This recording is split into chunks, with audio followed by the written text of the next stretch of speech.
Au pied de la montagne de la Gardiole, des serres agricoles un peu particulières ont vu le jour au sein des vignes de la commune de Fabrègues. Un projet d'insertion sociale par une culture écologique de la terre lancé par Thomas Richaud il y a 3 ans. Moi, je suis assistant social au départ. En 2019, j'ai croisé Pauline Châtain, qui est sur Vigne de Cocagne ici, au domaine de Mirabeau. Et elle m'a dit, voilà, j'avais cette idée de jardin d'insertion, sans savoir trop comment j'allais l'organiser. Et j'étais assistant social, tout simplement, auprès des demandeurs d'asile, des réfugiés. En 2021, les jardins de Cocagne-Mirabeau ont accompagné près de 32 personnes, dont les 2 tiers sont bénéficiaires du RSA, dans leur projet de réinsertion et de reconversion. Certains, comme Carole, ancienne comptable, ont tout appris sur place. Il y a la première fourche pour lui donner plus de force. Et éventuellement, j'enlève les gourmands, c'est-à-dire des parties de feuilles comme ça qui prennent de l'énergie sur le fruit. Voilà. Comme ça, il a plus de force et ça va être un plus joli fruit. Et j'en profite pour désherber autour, qu'il ait de l'air. À l'heure actuelle, ils sont 24 à bénéficier d'un contrat d'insertion dans cette structure agréée, comme Laurent, arrivé le 1er avril dernier. On a tous des parcours un peu différents. Hein.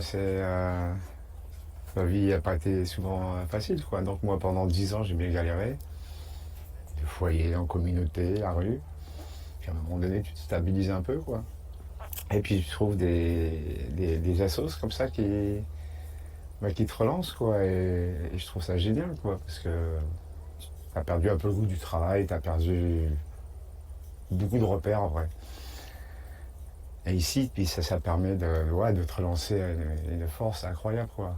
C'est agréable de venir ici.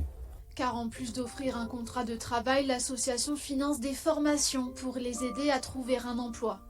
Laurent doit prochainement faire une formation en espace vert au sein du golfe de Fabrègues. Si la structure a l'agrément pour des contrats de 2 ans maximum, elle essaie d'aider chaque personne à sortir dans un délai de 10 à 12 mois. C'est eux qui nous financent justement grâce à la région et à l'OPCO. Ils nous financent les formations si elles sont certifiées Calliope. Voilà. Donc c'est grâce à eux justement, c'est pour ça que je suis ici.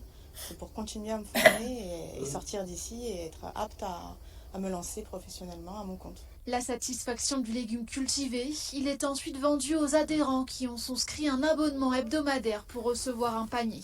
Ils prépayent 4 paniers. Toutes les semaines, ils vont recevoir un mail qui leur explique ce qu'il y a comme fruits et légumes dans le panier. Généralement, ils ont un peu de choix. Il y a quelques choix en légumes, quelques choix en fruits. Et lors de la vente, ils rencontrent les salariés en réinsertion. On l'a appris après, mais nous, ce qui nous intéressait, c'était la démarche agricole qui respecte la nature, quoi, d'abord. Et puis après, le phénomène social par-dessus, c'est top. Ça permet d'avoir des légumes de qualité et puis de savoir à peu près ce qu'on mange, quoi. Donc voilà. Et puis la démarche derrière est plutôt solidaire, donc c'est l'idée, c'est un global, quoi, entre le produit et puis la démarche qu'il y a derrière, quoi. C'est à multiplier sur le territoire français, en tout cas. Et peut-être en Europe, mais en tout cas sur le territoire français. Ouais. Si le jardin Mirabeau existe depuis février 2020, il fait partie du réseau Cocagne qui existe lui depuis 20 ans et qui a vu éclore 120 jardins d'insertion de ce type en France. Le projet de Thomas Richaud y apporte une touche unique grâce à la technologie écologique des bâtiments qui composent son jardin, un engagement social envers l'homme et la nature. Plus de 400 arbres ont déjà été replantés sur la parcelle agricole.